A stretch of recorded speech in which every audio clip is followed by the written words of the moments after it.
நண்பர்களே, ஒயிட் ஏர் ஃபிட்னஸ் உங்களை அன்புடன் வரவேற்கிறது. இதை நான் படுத்த மாதிரி படுத்துக்கணும். மேலே கழிச்சு கையை ரெண்டையும் நேர்கோட்டில் வச்சுக்கணும், காலையை நேராக வச்சுக்கணும்.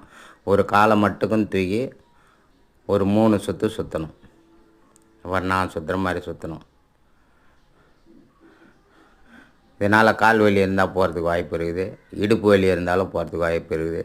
அப்படியே கொண்டு போயிட்டு காலை கையில் வச்சு பிடிக்கணும். மேலே இடுப்புக்கு மேலே அந்த மாதிரியே இருக்கணும். இடுப்பு மட்டும்தான் அப்படியே வளைக்கணும். கொண்டாந்து நேராக திருப்பி நார்மலாக வச்சுக்கணும்.